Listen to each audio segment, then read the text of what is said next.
Hello students, today we'll discuss an essay by George Orwell.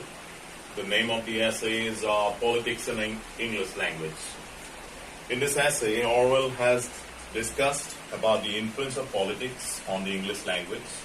In fact, he has elaborated about the negative influence of politics on the English language. He observes that the English language has suffered quite a lot because of the adverse influence of politics. In fact, the views that Orwell discusses in this essay was later elaborated in his novel as well, 1984. There he even elaborated or he just discussed about the influence of politics on the English language as well. So there are certain important points that I have jotted down for your convenience. So I will just discuss about those relevant points of the essay. First of all, he begins the essay by drawing the attention of the people towards the decay of English, towards the decay of the English language. And he states, or he rather mentions, that the decay of English is due to adverse influence of politics. So it is just because of the adverse influence of politics that English language has suffered quite a lot. So the deterioration of English, the downfall of English has largely been due to the adverse influence or the bad influence, unfavorable influence of politics. And then he goes on to say that political writing is bad writing. Any sort of political writing, any writing actually which is motivated politically, that is a bad piece of writing. Okay. So that doesn't necessarily create something original, something inspiring. This is basically politically motivated. This is intended to just create or stick to some sort of political conformity. So that is not advisable, that is not good. And then he mentions that he tries to draw the attention of the readers towards the mechanical repetition of familiar phrases, like certain familiar phrases actually that the native English speakers use or the writers use. He has tried to bring the attention of the readers towards those familiar phrases. Some of them he has even mentioned, like bestial atrocities, then blood-stained tyranny, star stands shoulder to shoulder, etc. So these are basically all mechanical form of repetition that any writer actually, any speaker does. So that does not reveal any sort of originality, any sort of creativity. It is basically the mechanical repetition, something actually which is which lacks or which is devoid of any sort of inspiration. So Orwell is dead against those sort of mechanical repetition of familiar phrases. And then Orwell goes on to talk about certain actually speeches or forms of writing which are the defense of the unjust and wrong actions. So he has talked about, Orwell has actually he has elaborated certain speeches, political speeches, or certain pieces of writing which are politically motivated. And those are basically the defense of any sort of unjust and wrong actions. Just like he has even indicated the British regime or the rule of the British in India, and then during the Russian Revolution in the Soviet Republic, certain instances or certain executions that took place. So the writers who mentioned those incidents, they basically stuck to some sort of political conformity. That means those writers intentionally wrote to please the power, to please the authority who were at the helm. That means any sort of speech, any sort of writing which is politically motivated, it is always a defense of the unjust and wrong actions that any sort of political authority does. So these are instances of bad writing, something actually which does not have that originality or even creativity. In fact, Orwell in fact talks about certain instances where a writer or a speaker feels certain voices coming to his throat, but they are suppressed because his brain does not allow. He doesn't allow his brain to function properly, and he doesn't listen to his brain. Rather, he sticks to the political actually authority, or he just sticks to the political conformity. So that is a bad piece of writing. That sort of a speech is even actually bad sort of speech, something which is only politically motivated, but it does not have any originality, any sort of actually creativity. And then Orwell goes on to talk about one more thing. Political language consists of euphemism, doubtful assumptions, and vagueness. That means any writer actually who is politically motivated, his writing consists of euphemism. Euphemism, as we know, is a term. It is used in literature as well. It is used to indicate the use of a particular term which replaces something more offensive. Just like if somebody actually dies, or if someone actually has expired, we say he passed away. So just like that, they intentionally use certain instances of euphemism basically to hide facts or conceal facts. Alright? Or they just try to reduce or alleviate the intensity of any action. And it also consists of certain doubtful assumptions as well. Assumption, as we all know, that is a kind of guess. So this is also quite doubtful. Those assumptions are also very doubtful. And also the vagueness. Vagueness means the lack of clarity. They are writing, a person who is politically motivated, his writing consists of this kind of doubtful guesses, or certain euphemisms, certain vagueness, the lack of clarity. So all these things contribute towards bad writing, something which Orwell doesn't like. And then he goes on to talk about the politics itself is a mass of lies, evasions, then folly, then hatred, and excitement. He has used the word schizophrenia. So basically, he has talked here about certain lies that the politician talks about. He mentioned certain lies, or then the evasions. Evasion means an attempt to avoid certain important issues. And the folly, stupidity, and the hatred, dislike, strong dislike, detachment for something, then excitement, then schizophrenia.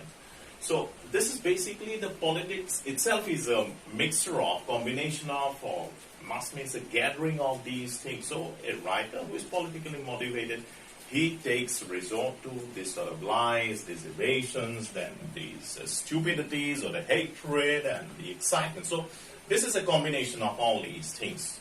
So this sort of writing is not advisable. This is not a piece of good writing. Then he goes on to say that the decadence of English is probably curable. So after mentioning all these issues, after mentioning all these negative aspects which are related to English language, basically he is talking about the downfall or the degradation of the English language because of the influence of politics. Then he says that the decadence of English is probably curable. He mentions that it can be cured actually, even though English language has suffered a lot because of the bad influence of politics, it can be cured as well. So, in fact, he advises certain things, certain points, relevant points. He mentions that there should be the minimization of Latin, Greek, and obsolete words, certain words which are archaic, which we don't normally use, something which is not used by the common folks or the common people, or certain words which are archaic, or certain words which are really very difficult for the people, which is beyond the understanding of people. We should not use those words. In fact, as far as possible, we should just try to just minimize the use of such words, those Latin and the Greek and the obsolete, the archaic words. So that would be more advisable. It would contribute towards quality English, something which can be understood by everyone, something with a fresh insight, something with a bit of with a bit of originality. But if someone sticks to politics only, then one is not going to listen to all these things. And if one tries to prove that he is very learned, or if a person doesn't have the sincerity of expression, then he's not going to do or listen to him. But from Orwell's point of view, he should listen to. From Orwell's point of view, one should just try to get rid of these words, this excessive use of Latin words, Greeks, and even obsolete words. So, and then he goes on to say that let the meaning choose the word. We should not. That means actually Orwell means that one shouldn't use very difficult words, very unintelligible sort of vocabulary or very difficult words. Rather, one should use a word according to the situation as the meaning actually determines. One should use, if it is possible for somebody to use a simple word, he should rather, a writer or a speaker, he should rather use that simple word instead of a difficult one. So, then Orwell has, towards the end of the essay, after talking about the downfall or the degradation of the English language, towards the end of the essay, Orwell goes on to talk about the certain points, rather he has stated certain points to actually ameliorate or to uplift the standard of English language. This is basically from the perspective, he has mentioned that this is basically from the perspective of the expression, to use a language, to use English language for expression. He's not talking about the literary use of English language, but the expression of the English language, expression. So the first thing that he tries to actually clarify, or he tries to rather actually emphasize, is that we should never use a metaphor, simile, or other figure of speech. When it comes to expression in a language, one shouldn't use these metaphors or these similes and other figures of speech which make the language rather obscure, very difficult to understand for the common reader. So, as we are concentrating on just sending a message of expression, we should stick to these figures of speech, or rather literary devices. Then he says that we should never use a long word.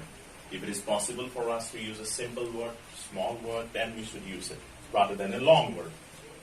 Then we should always cut a word when it is possible. If it is possible for us to cut a word, omit a word, exempt a word, we should just do it. We shouldn't use that particular word. And then he talks about the use of active voice. He says that active voice is more vigorous, more powerful than the passive voice. So this is, to some extent actually, some might just agree with Orwell, some might not agree with Orwell, but it is his point that we should stick to active voice rather than passive voice, because it is more advisable for him and it is more vigorous or powerful according to Orwell. So then he goes on to say that we should never use any foreign or scientific word and jargon. Jargon means a technical word or technical language. So, if it is possible for us to express whatever we want to say, if it is possible for us to reveal that or express that in a simple language or in a simple word, by the use of a simple word, we shouldn't use any foreign word. Just like the way he mentioned that we shouldn't stick to Latin, or we shouldn't use Greek, or we shouldn't use archaic words. So we shouldn't use this foreign scientific word or any technical jargon which is beyond the understanding of the common people. So we should rather use a simple actually word instead of these technical things or technical issues. Then he says that break at last, he says actually, after mentioning all these requirements or rather points to ensure a better position of the English language. At last he says that break any of these rules, whatever he has mentioned actually, he says that you can break any of these rules, then say anything barbarous. So you can afford to break any of these rules. Just like the way he said that just cut a word when it is possible. He has talked about that particular actually point. But he says that if it conveys any offensive meaning, then it is better not to follow that point or follow that point or that remedy. Rather, he says that break any of these rules, then say anything barbarous. We should not say anything which is indecent. We should not say anything which is barbarous, which is not civilized, which is not acceptable. And instead of saying something uncivilized or indecent or unacceptable, we should rather, if it becomes imperative for us, then we should even go to the extent of breaking any one of those rules. Okay, just like saying anything actually barbarous. To avoid saying anything barbarous, we can use a figure of speech. If a word that we are thinking of using seems to be quite barbarous or uncivilized, instead of that, we can use a metaphor. We can use a simile. Okay, so just like that, and then. Okay, he says at the end of the essay, Orwell clarifies that he's basically, in this essay, he's basically talking about the expression of the English language. He is not talking about the literary use of the English language. Okay, so students, I hope you have understood this essay through these points. I have just tried to just facilitate certain aspects of the essay by just highlighting these points. So just go through it. Hope for your cooperation later on. Thank you.